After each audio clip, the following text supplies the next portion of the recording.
There is a state which beheads and even crucifies its citizens, where those who question its authority are lashed and locked up for years. A state where women lack many basic rights, patrolled by religious police, where children are indoctrinated,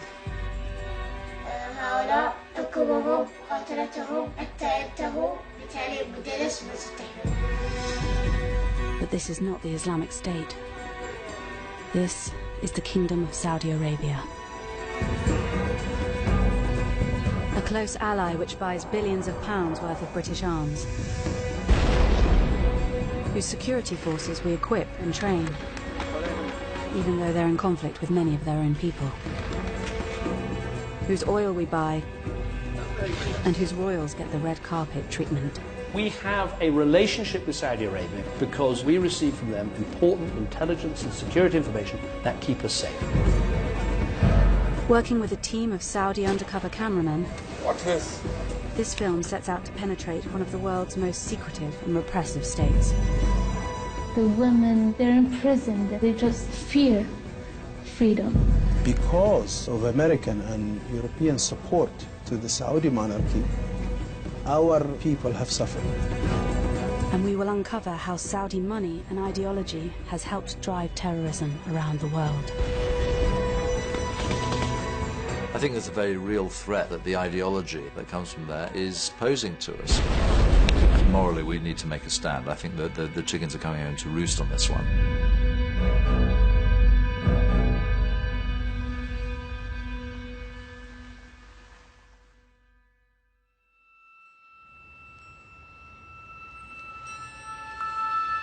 In January 2015, the Union Jack was flown at half-mast in Westminster, a very special mark of respect for a close ally. The Saudi ruler, King Abdullah, had died. Many world leaders came to the capital city, Riyadh, to pay tribute.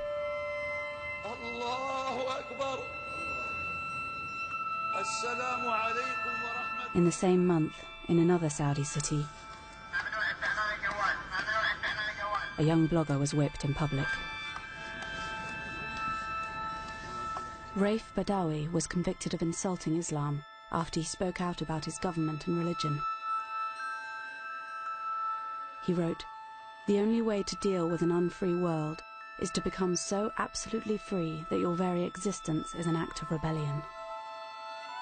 For comments like this, Badawi, a father of 3 young children, was sentenced to 10 years in prison and 1,000 lashes.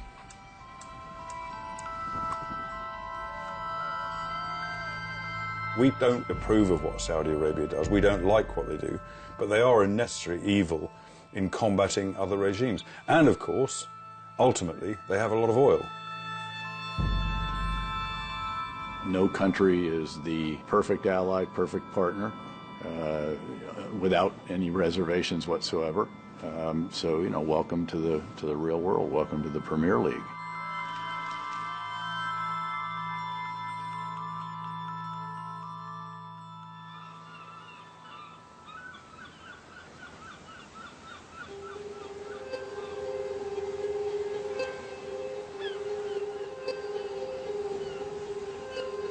كان يسب السعودية ما بيشي يقول لا أنت بنت جدار تسمع يعني جدار هاي تسمع الشخص لما يبغى يتكلم لما يبغى يقول شيء ما يستطيع ما في أي حاجة داعي يعني فكانت السلطة تعتقل على الكتاب هوس الخوف هذا بيسيطر على الشعب كامل سواء كانوا شباب أطفال.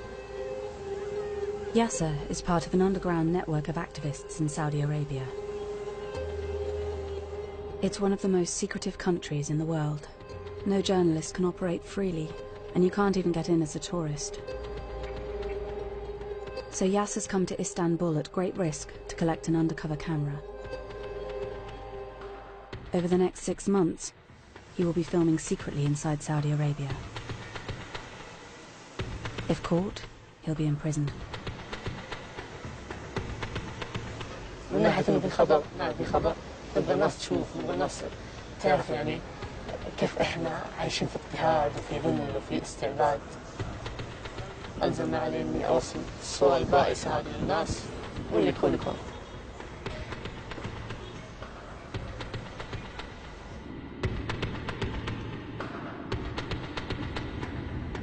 2 days later, Yasser is flying back into Riyadh to begin filming undercover.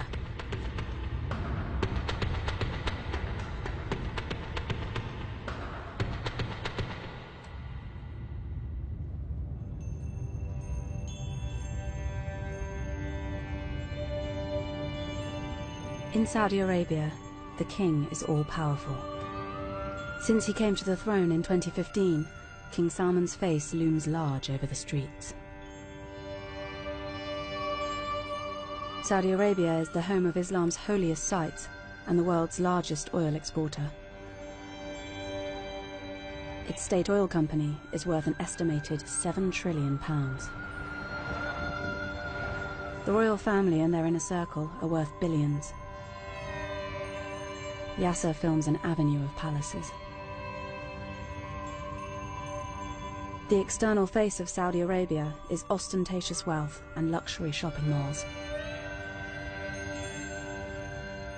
But the global crash in oil prices has hit the Saudi economy hard. Despite spending billions on social welfare, it's been estimated up to a quarter of the population live in poverty. في 3 عيال وهذه بنت. ايش نعمل؟ ما يقدر البيت ما خرج الشارع.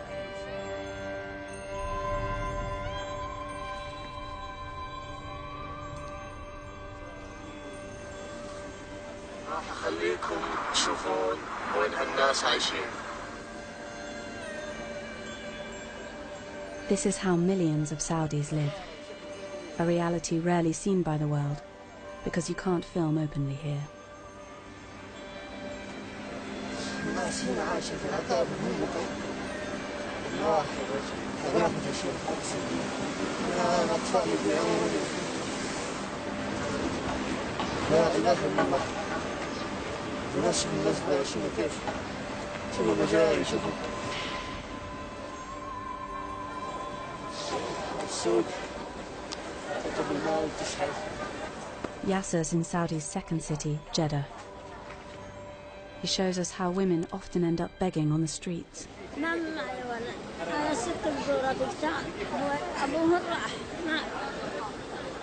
It's estimated only 1 in 5 Saudi women of working age have jobs. And without a man's support, many end up on the street. Yasser and his friend head down to the beach to play their lute. But before they even get there, they run into the religious police on patrol.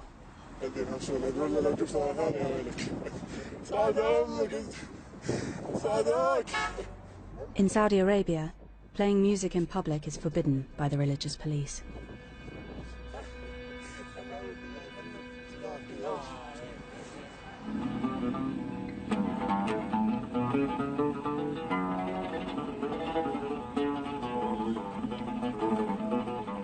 After Yasser and his friends have been there for less than 5 minutes, the police return. This was the last shot recorded before Yasser's lute and hidden camera were smashed.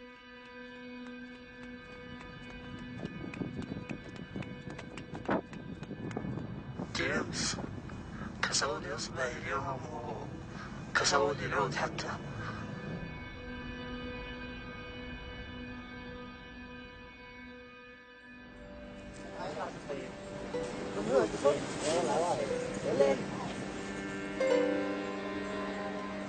For Yasser and his friends, the religious police are a constant menace. Their official title is the Committee for the Promotion of Virtue and the Prevention of Vice. They patrol the streets and shopping malls, enforcing strict Islamic laws. Activists like Yasser have been filming and sharing clips to expose what they say is their constant harassment.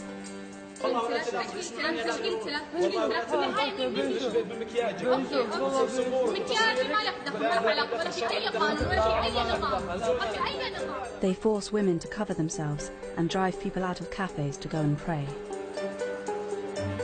Their strict form of Sunni Islam is known as Wahhabism. It is the religion on which Saudi Arabia was founded. Here, the religious police are smashing bottles, thought to be alcohol.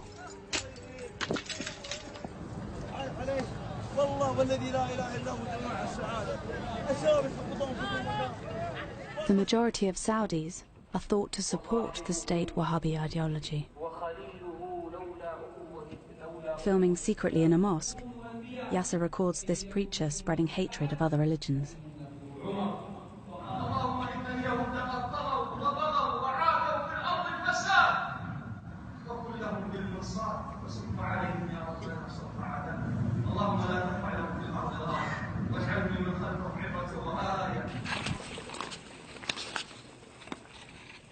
The state Wahhabi ideology is taught to Saudi children from an early age.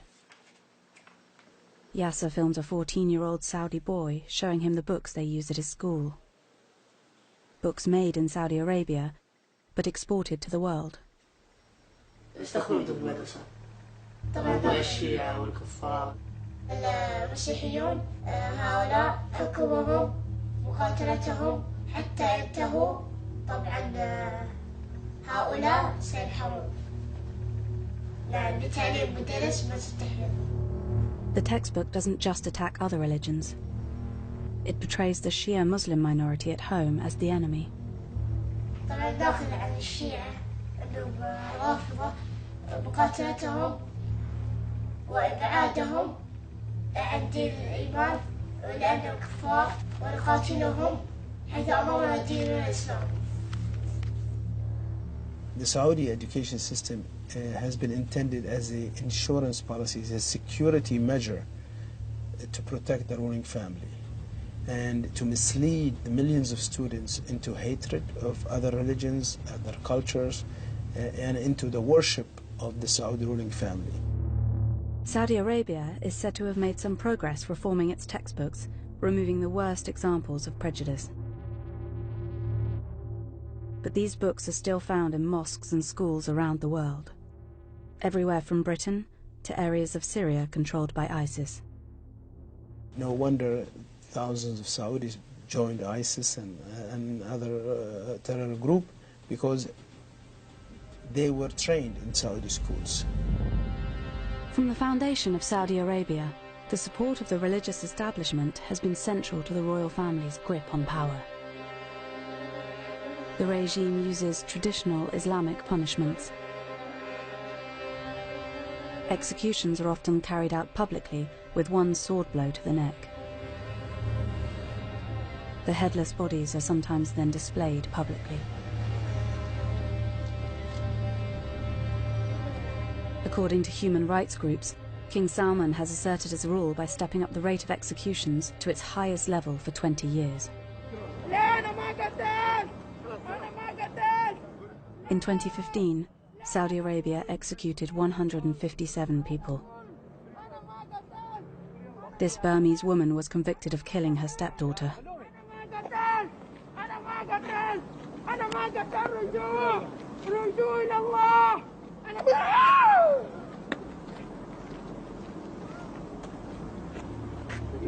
This was filmed by a policeman. He was later arrested after posting it online. The Saudi government claims that only the most serious criminals are executed, and punishments are carried out in line with Sharia law. They say trials are fair, though human rights groups disagree.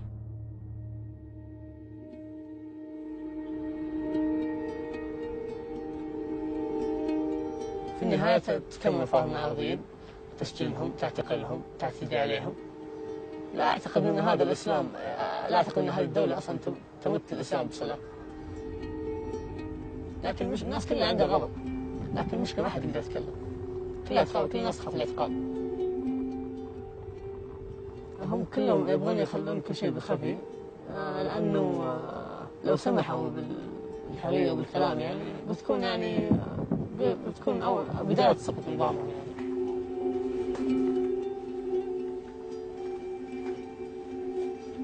In Saudi Arabia, criticizing the government, criticizing religious people are considered as acts of terror. And people are reporting on each other, targeting their fellow citizens. So everyone becomes, more religious than ever. Everybody becomes more pro-government than ever. So we're going into a fascist society. The Saudi government says the anti-terror law strikes a balance between prevention of crimes and protection of human rights, according to Islamic law. One activist's story, more than any other, encapsulates Saudi suppression of free speech. موقع الليبراليون السعوديون هو أثار حفيظة المتشددين بصفة عامة في السعودية لأنه كان يفضح ممارسات. This is Raif Badawi, speaking before his eventual arrest in 2012. وعلى وجه الخصوص ممارسات هيئة الأمر بالمعروف والنهي عن المنكر، فذلك حملهم على محاولة تخويفي ومحاكمتي في الموقع الليبرالي السعوديون على أنه يسيء للإسلام. هذه الساحة ونسل جمالية في جلد الأخ بدوي. أنا أعتقد أن رايف شخص أبدع برايه بكل احترام.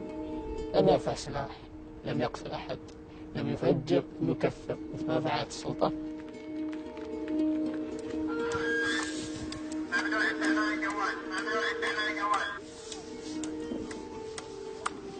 For most of his sentence, Raif has been held in one of Saudi Arabia's most notorious prisons, Bremen. Saudi Arabia shows outsiders state-of-the-art prisons, but people rarely see the reality. Since Raif was imprisoned, Yasser's network has managed to smuggle camera phones into Bremen.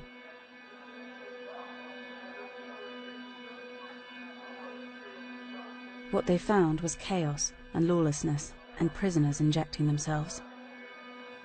Here, a prisoner is abused by his fellow inmates.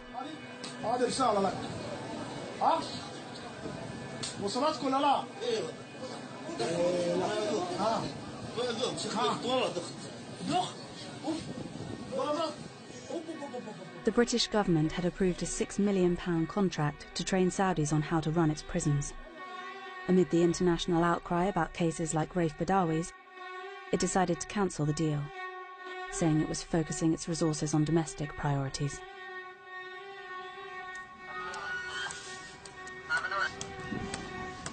Raif Badawi has received no more lashes since the first 50, but his sentence of 10 years still stands.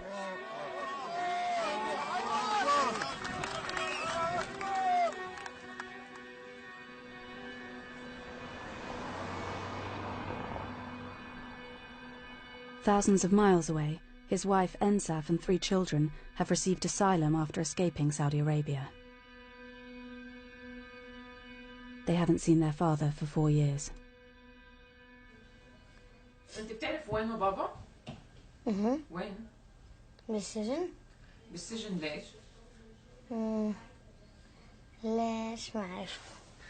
شو عمل؟ بس هو ما عمل شيء، بس إنه كتب وبعدين هذا وبعدين راح على السجن. بقول يا ريت إنه أرجع وأقول له إنه ما يكتب هذا. When does he think he will see his dad again? بس أنا نفسي إنه يجي اليوم. وفكرك إمتى رح تشوفه؟ ما أعرف. 10-year-old Dudi and his sisters only get very rare phone calls with their father from prison. Their mother Ensaf works tirelessly to keep up the family's morale and to raise pressure for his release. يلا ابغى اسمع مريم ايش حتعمل لما بابا يجي؟ هركض حبيب بابا. حواليكم كمان انتوا الاثنين وحورجي البيت. بعدين حنروح على السينما. بعدين حناكل في الريستوران شيء. بعدين حتمري انتي وبابا كمان. اوه بس دحين ماما قاعد يقول يعني.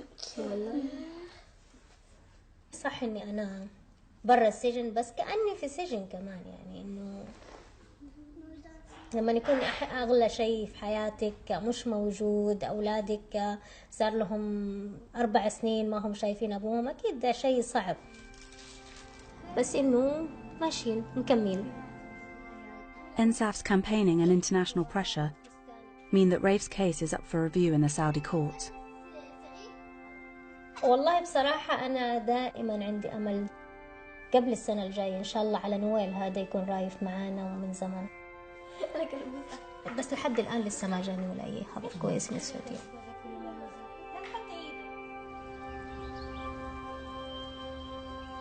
In part 2, we go into Saudi Arabia undercover ourselves and come face to face with the Saudi state. What's this?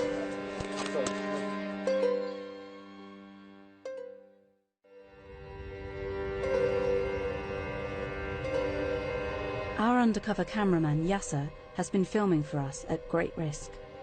He and his network are trying to reveal the other side of our close ally.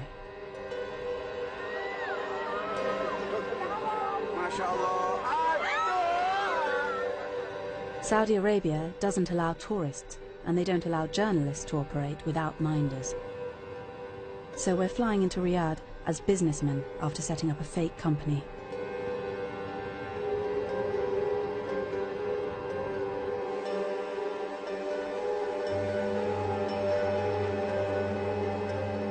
We're taking secret cameras to record our trip. When we get to passport control, there's a bad moment. The border guard looks directly at our hidden camera.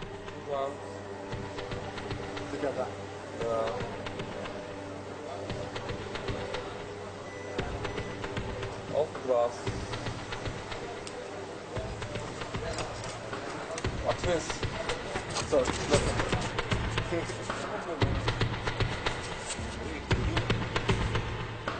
Now we're in Saudi Arabia. All filming we do is forbidden. Our cover story is that we're here for a business conference. On the way, we visit one of Saudi Arabia's most notorious landmarks, known as Chop Chop Square. It's the scene of many of Saudi Arabia's public punishments, and there's a heavy police presence. It has drainage for the blood from the executions.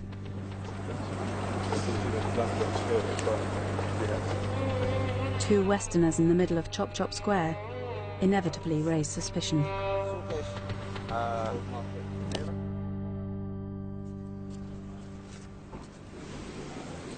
We're going to a cyber security conference representing CyberSafe UK, a company we've set up for this trip. We've been placed right next to the Ministry of Interior, the very people who arrest activists like Raif Badawi. And we're approached by two senior police officers. Good morning, Hello, I'm Sam. Nice to meet you. Aziz, how are you? Hello. How are you? Good to meet you. Good to meet you. Nice to meet you. So CyberSafe UK? Yes. Okay. We're a cyber insurance company. Is it a threat also for Saudi businesses? Yes. And what's your cyber insurance? This man is head of cyber security for the Saudi police. He's keen to talk about his connections to Britain and America. It's a very good experience, honestly, with the Phoenix Police Academy. Yeah, amazing. So a lot of senior Saudi police will go to America for training. Yes, yes. And also I had 3 training courses in UK. Tough? Yeah. British police officers? Oh my God. The British government has been reluctant to make public details about its contract to train the Saudi police. But now we are hearing about it from 2 officers who've been through the training. And was that with the British government or was it private? And with the College of Police. College of Police. Brighton. Coventry? Coventry. Wow. And they know what we need. Yeah. Did they send a lot of people to England? Yeah. Well, we have contract with the Ministry for Interior and the government. I think the embassy here has contract with the tourists and they do long-term training. Yeah, there's a close relationship. Yeah, close. The British government has since confirmed to us they have provided more than 300 Saudi officers with training since December 2012.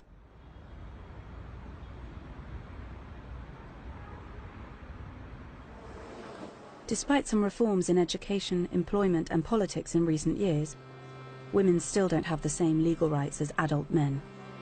Women can't drive and struggle to perform many simple tasks, such as going to the doctors without a male guardian.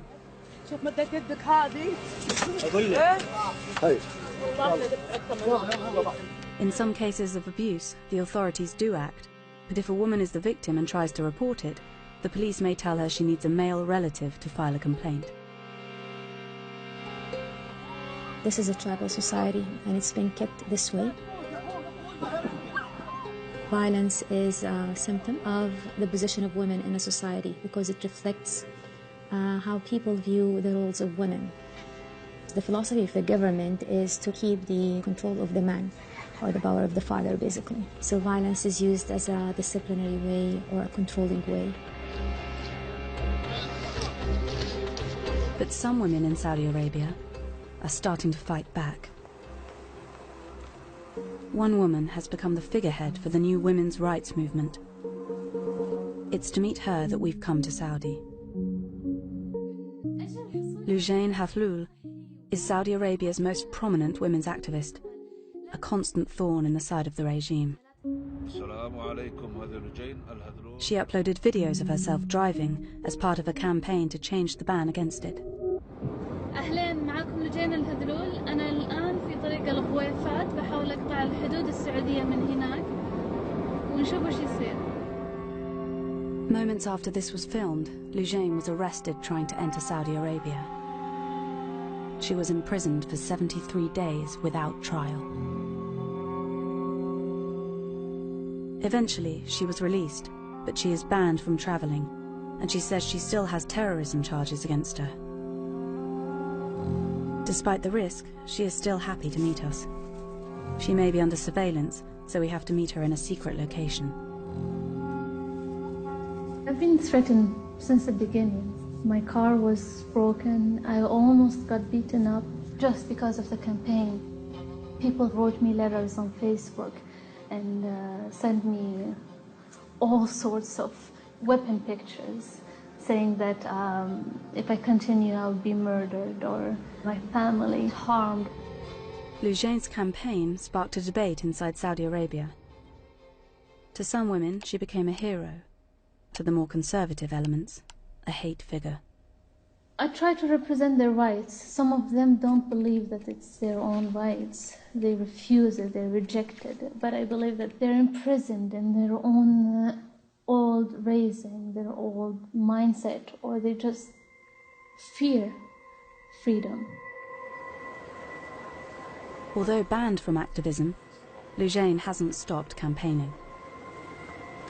She's registering as a candidate in the 2015 municipal elections, the first in which Saudi women can participate. سجلت خلاص؟ سجلت. It's scary. I'm not saying it's not scary, but I'm continuing. I am not stopping. I'm stepping, shaking while stepping, yes, but I'm not giving up.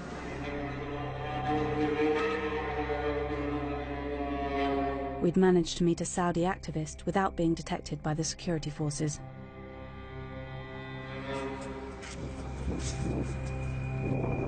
But when we get back to the hotel, there's a shock. The fake company website we've set up has been hacked. That's pretty dark. I think we get out.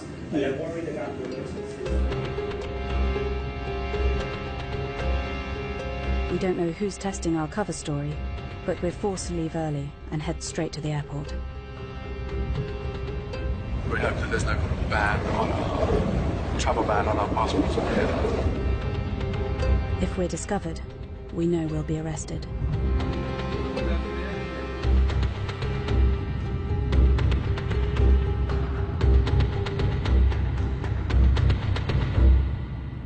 We'd got out, but Yasser is still filming inside. One of his network is driving to a region that's witnessed serious unrest and the first signs of potential cracks in Saudi rule. The east of Saudi Arabia is where most of the Shia Muslim minority live. He's come to meet the family of a boy who has been condemned to death, aged just 17. Ali Nimr's punishment marked the beginning of what activists say is a dangerous new phase for the Saudi regime.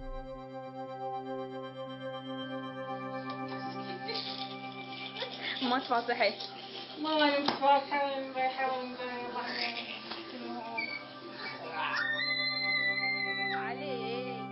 علي النمر شاب عربي مثل أي شاب آخر من شباب العرب، يحلم بالحرية، يحلم بالعزة، بالكرامة.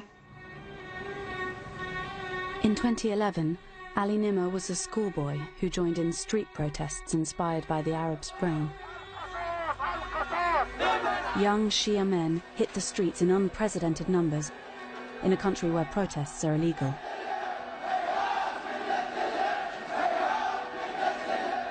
As the days passed, the confrontations with the security forces became more intense.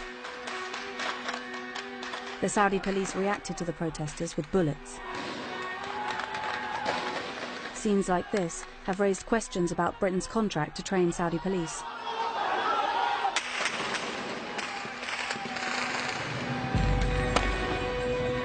Protests sprung up in other parts of the country, and activists like our cameraman Yasser sensed weakness in the regime for the first time.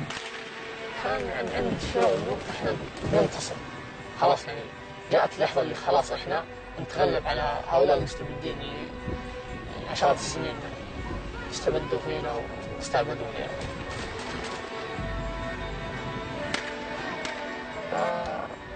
كانت خيبة أمل كبيرة يعني بعد الوقوف هذا كان شعور جدا مخيب مخزي. Eventually, after tens of protesters were killed and many more arrested, the regime succeeded in putting down the uprising. اطلق تعال. دانا هنا أنا دانا هنا. هذا بيتي شوف. Ali recorded his anger at the police's reaction in this confrontation outside a police station. Soon after this was recorded, Ali was arrested. He was charged with numerous offences, including throwing a Molotov cocktail and organising protests by text message. His family say he was tortured into confessing. اتصل علي من الرياض، سمحوا له بالاتصال وقال أن هناك أوراق في المحكمة وفيها حد الحرابة. علي طفل صغير سألني بابا إيش حد الحرابة؟ علي سألني إيش حد الحرابة بابا؟ The punishment for treason is beheading, followed by being publicly crucified.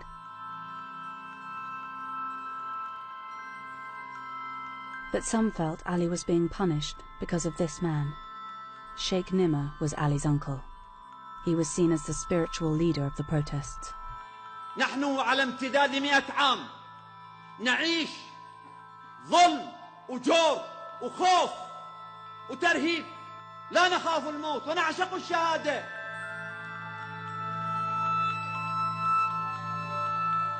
طبعا صعب يعني ليلي ونهاري الذكرى ما يغيب عن بالي، على طول الذكر عليه موجود في بالي، على طول لساني يلهج بالدعاء إليه، بالفرج إليه.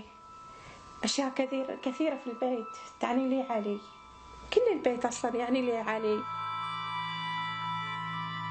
The British government says it has lobbied to spare Ali the death penalty. But in September 2015, Ali's death sentence was confirmed, with no more chance to appeal. In the same week, it was revealed Saudi Arabia was made the chair of a UN Human Rights Council panel of experts.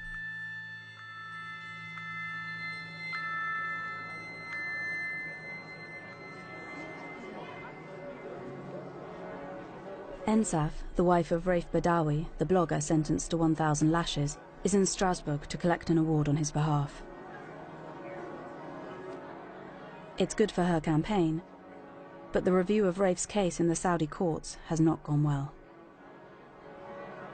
رايف اتنقل إلى سجن تاني. السجن التاني هذا اللي نقل فيه ما يكون فيه إلا شخص منتهي. كان خبر جدا سيء. أنا قلقانة كتير على صحة رايف. In response to his appeal being denied, she says Raif has begun a hunger strike. خبرتهم إنه نقل سجن جديد بس ما خبرتهم إنه منقطع الطعام. حرام يعني أولادي تعبوا من كتر ما هم يتلقوا أخبار. يعني حرام سنهم فقدوه بسبب إنهم يتلقوا أخبار أكبر من سنهم. مجرد ما إني أشوف أولادي كمان يعطوني القوة، يعطوني كمان الأمل. المعاكس للموضوع رايف إنه بعيد عن أولاده. الحكم اللي صدر ضده كان حكم كتير قاسي.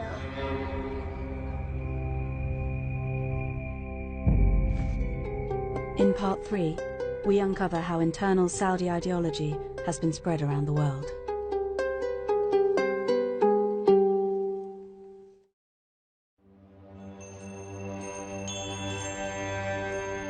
For more than 70 years, Saudi Arabia has been Britain and the West's key ally in the Arab world. The government says they've kept us safe by sharing intelligence and helping us fight terrorism and foil attacks. Very, very nice to see you. Since David Cameron's government came to power, we've sold Saudi Arabia more than £5 billion of weapons.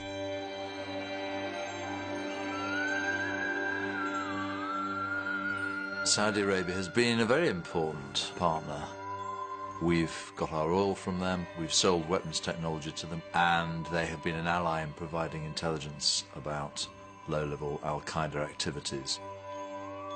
But there's an irony there, and that is because actually al-Qaeda stems from an extreme interpretation of Wahhabi Salafism, which is the official religion of Saudi Arabia, and which they've been spreading around the world since 1979.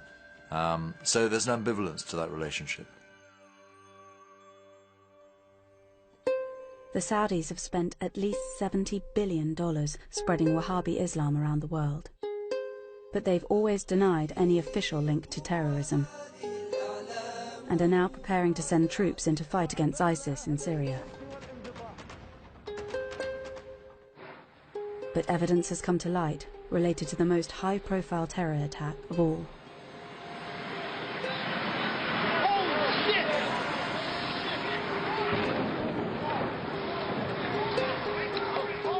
15 of the 19 hijackers on 9/11 were Saudi citizens. Osama bin Laden himself came from a prominent Saudi family.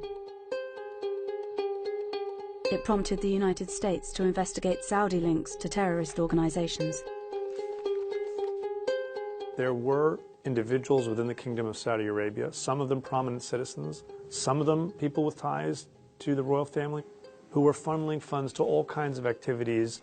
We saw tremendous amounts of money were going to promote a Wahhabi variation of Sunni Islam. And that led to, I think, mostly unintended consequences, but they should have been recognizable consequences. According to US government documents we've obtained, a pattern emerged of Islamic charities supporting terrorism. The CIA reported that governments in the Islamic world had supported the charities' religious activities, but were unable to monitor them or how their money was used. The name of one charity came up repeatedly: the Saudi High Commission for Bosnia and Herzegovina. It was set up in Sarajevo by Saudi Arabia and provided more than £300 million in aid for Bosnian Muslims.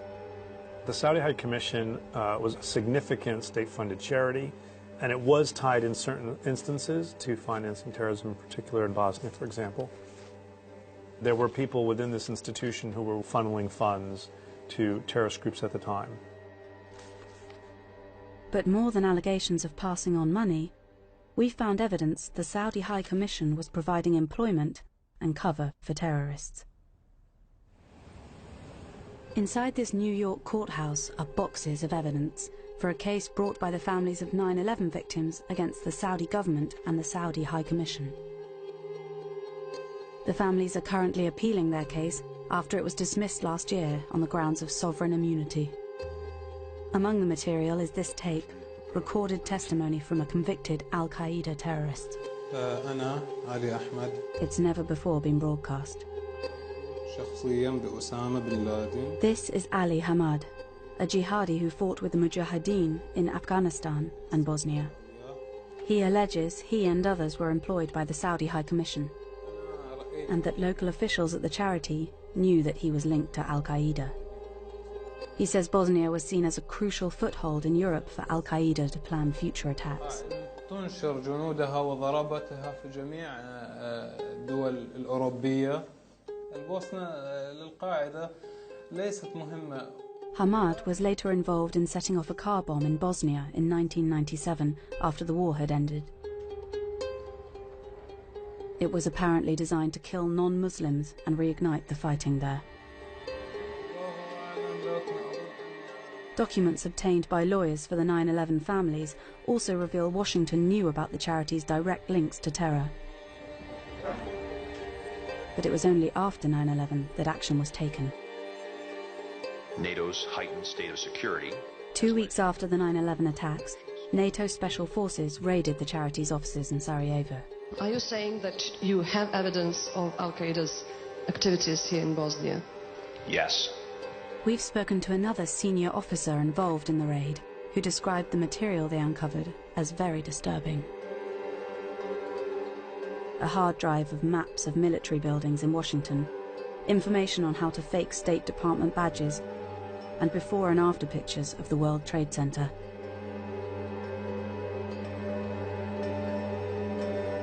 The scope of the evidence, the number of people with terrorist connections who were affiliated with this organization, the amount of money that flowed out of it undermines the notion that it was a purely legitimate humanitarian organization. There was certainly something else going on.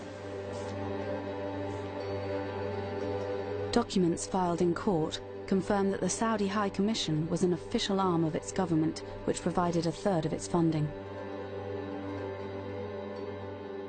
and that the charity's president throughout this period was a man whose face now hangs over the streets of Riyadh. At the time, Prince, now King Salman. And Saudi media reported he visited its offices in Sarajevo a year before it was raided.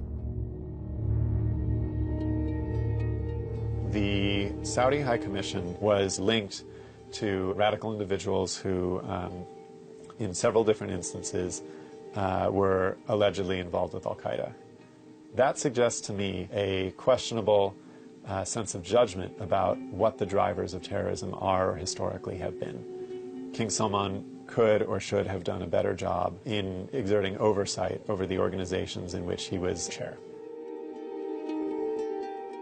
The Saudi government in the past has said that none of its agencies knowingly provided funds to Al-Qaeda or other terrorist groups.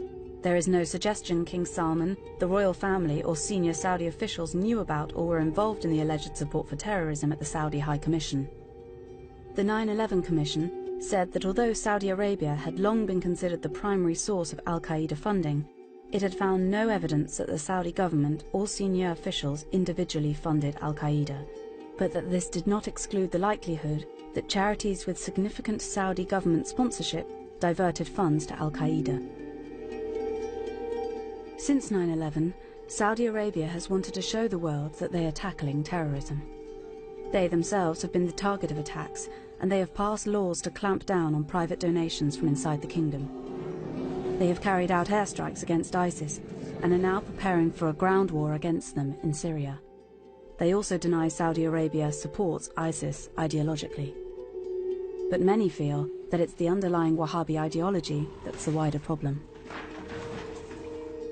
The ideology of ISIS is not much different from the ideology that Wahhabi Salafi Islam in Saudi Arabia adheres to. Unless the Saudis deal with this issue, we are going to constantly fight yesterday's war, and even if we defeat ISIS, there'll be another terrorist organization, perhaps with a different name, as long as they have this ideology that emanates from Saudi Arabia.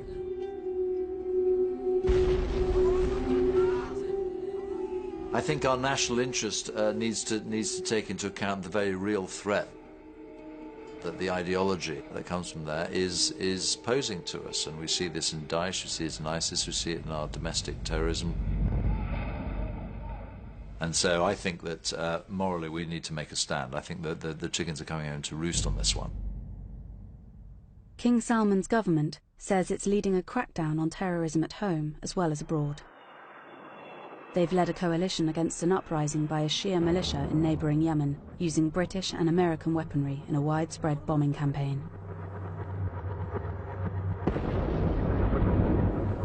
And on the 2nd of January 2016, they announced the execution of 47 men for terrorist offences in Saudi Arabia. Saudi Arabia says it has executed 47 people. It was the largest mass execution since 1980. Shia cleric Nimr al-Nimr. Whilst many were convicted Al-Qaeda terrorists, several others were political activists. Ali Nimr was spared for now, but his uncle, the Shia cleric Sheikh Nimr, was executed. This new footage, smuggled out by Yasser's network in the last few weeks, shows how his execution has sparked the first major protests in the East since the Arab Spring.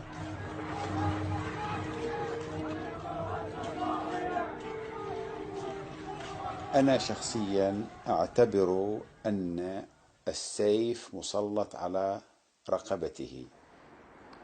يتوقعون أن تكون هناك ارتدادات، يتوقعون أن يكون هناك فلتان في الشارع. فما بالك لو لا سمح الله أقدموا على الإعدام. I mean, the execution of Sheikh Nimr is a signal that the Saudis were sending not to the Shia only, but to all dissidents, secular and Islamic. They will not tolerate any dissent because they are viscerally opposed to sharing power. The executions have clearly had an effect on the activists we've been filming. Yasser has now been working undercover for 6 months, every day risking arrest. But he tells us that after the executions, the situation has become too risky to continue. James, ما أقدر أكمل. أخوياي كلهم اعتقلوهم، والكاميرا اللي شافوها عندي بيقول عني إرهابي، والناس معاه مبسوطين أبد. الحين عرفنا حقة ملك. The elections, billed as a great advance for women's rights, went ahead. But women's activist Lujain Hathlul was missing from the ballot.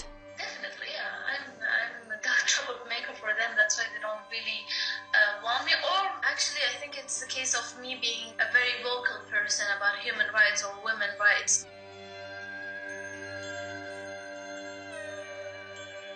Unfortunately, the religious establishment is not really aligned with any of the economic, social, or best interests of the 30 million people living in Saudi Arabia. Their needs and best interests and voices should be heard, and it will continue to be an issue for the people and for the political system until it's resolved. It's not going to go away because people are being imprisoned or even executed.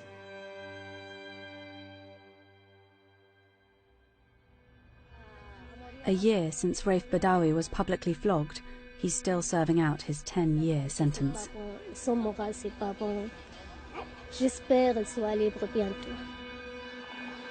His wife Ensaf hasn't heard from him since the executions happened.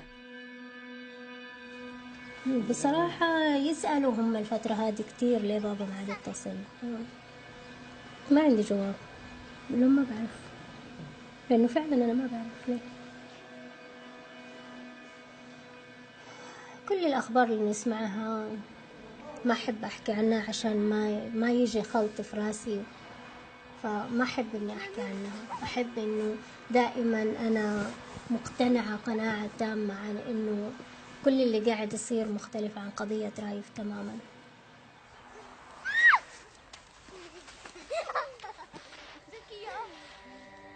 In response to the film, the Foreign Office told us, "Only by working with Saudi Arabia can we bring about changes we would like to see. We regularly raise with them the importance of compliance with international law, including in the Yemen conflict. Senior Saudi leaders have condemned sectarianism and ISIS's ideology. Our police training undergoes strict assessment and is designed to improve human rights compliance of the Saudi justice system. Our arms sales are subject to one of the most robust export control regimes in the world. We are extremely concerned about Raif Badawi and have raised his case at very senior levels. The Saudi government has assured us that Ali Nimr will not be executed. The Saudi government told us, "The Kingdom of Saudi Arabia utterly rejects the partisan nature and sensationalist tone of this documentary, which sets out to portray the country in a negative and unbalanced light. The Kingdom's legal system is based on the due process of Islamic Sharia law. The Kingdom is at the forefront of international efforts to combat terrorism and will pursue anyone who supports and funds terrorist activity, and to suggest otherwise is a slur. In keeping with its biased agenda, ITV chose to undertake covert filming when they could have applied for and received a journalistic visa, like many of their counterparts."